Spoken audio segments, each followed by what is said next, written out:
আল্লাহ রাসূল সাল্লাল্লাহু আলাইহি সাল্লাম একটা ভরা মজলিসে বললেন, এখন এক সাহাবী এসে এখানে বসবে, এই সাহাবীটা জান্নাতি। সব সাহাবারা অবাক, না জানি তিনি কার কথা বললেন। সবাই দেখতে পেলেন ইন দ্য মিন টাইম এক আনসারী সাহাবী এসে এই জায়গাটাতে বসলো। তার কয়েকদিন পরে আরেকটা ভরা মজলিসে আল্লাহ রাসূল বললেন, এখন এই মাত্র এক সাহাবী এসে এখানে বসবে, এই সাহাবীটা জান্নাতি।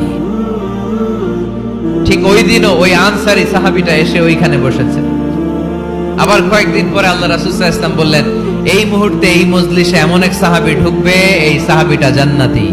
সবাই খেয়াল করে দেখলো, ওই যে আনসারী সাহাবীর কথা রাসূল সাল্লাল্লাহু আলাইহি ওয়াসাল্লাম আগে বলেছিলেন, ওই সাহাবী এসে ইন দ্য মিন টাইম ওই জায়গায় বসেছে। চিল্লায় পড়েন সুবহানাল্লাহ। সব সাহাবীরা অবাক হয়ে গেলেন। ঘটনা কি? কি এমন গোপন আমল করে এই সাহাবী, যে গোপন আমলের কারণে তিনটা ভরা মজলিসে বিশ্বনবী এই সাহাবীকে বললেন জান্নাতি।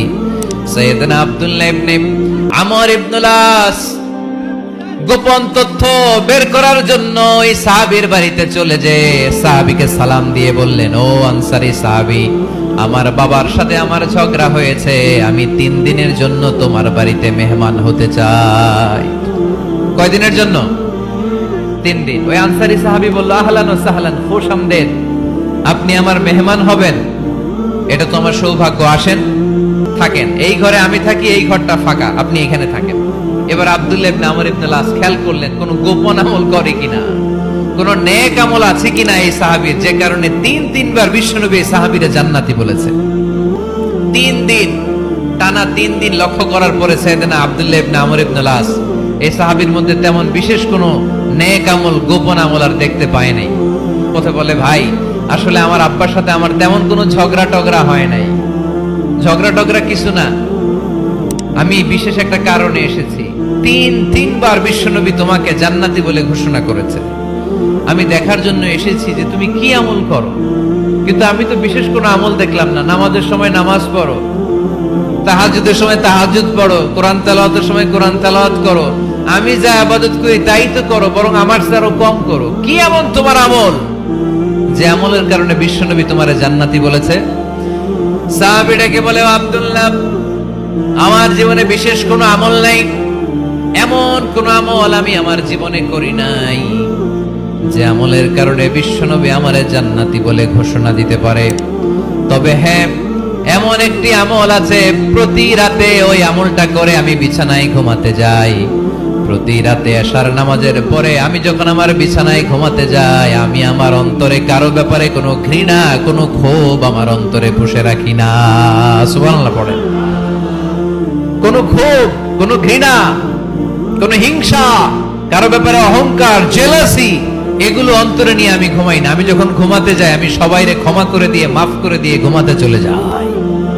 হয়তো এই আমলটা আল্লাহ তাআলার কাছে অত্যন্ত প্রিয় হতে পারে, এই কারণেই হয়তো বিশ্বনবী আমাকে জান্নাতি বলে ঘোষণা করেছে। চিল্লায় পড়তে হবে আল্লাহু আকবার। এজন্য রাতের বেলায় যখন বিছানায় যান, সব ভুলে যান। কে গালি দিছিল ভুলে যান, কে ঠকাইছিল ভুলে যান, কে অপমান করেছিল ভুলে যান, কার সাথে মারামারি হয়েছিল ভুলে যান।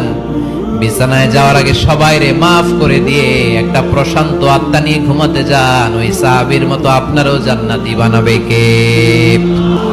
এজন্য আল্লাহ বললেন, আল্লাযীনা ইউনফিকুনা ফিস সাররাই ওয়াদ দাররাই ওয়াল কাযিমিনাল গায়যা ওয়াল আফিনা আনিন নাস ওয়াল্লাহু ইউহিব্বুল মুহসিনিন। আমার মুত্তাকি বান্দারা সব সময় দান করে, আমার মুত্তাকি বান্দারা রাগকে নিয়ন্ত্রণ করে, আমার মুত্তাকি বান্দারা অন্যের ব্যাপারে অন্তরে হিংসা বিদ্বেষ পুষে রাখে না, আমার মুত্তাকি বান্দারা সবাইকে ক্ষমা করে দেয়। সুবহানাল্লাহ পড়েন। কয়টা গেল? আর বাকি কয়টা? চিল্লায় বলতে হবে কয়টা? 2 মিনিট সময় হবে আপনাদের শোনার। সবার সময় হবে। 4 নম্বর আল্লাহ বললেন, ওয়াল্লাযীনা ইযা ফাআলু ফাহিশাতান আও যালামু আনফুসাহুম যাকারুল্লাহা ফাস্তাগফিরু লিযুনুবিহিম। যদি তোমরা মুত্তাকি হতে চাও, মুত্তাকি বান্দার 4 নম্বর গুণ, তারা যদি কোনো অশ্লীল কাজ করে, পাপ করে, সাথে সাথে ক্ষমা চায় কার কাছে? যত পাপ আমরা করি না কেন, ক্ষমার দরজা আমাদের জন্য খোলা রেখেছে কে? সব সময় খেয়াল রাখবেন, কিশোরগঞ্জের যুবক ভাইয়েরা, পাপ হয়ে যেতে পারে, এটা ভেরি সিম্পল।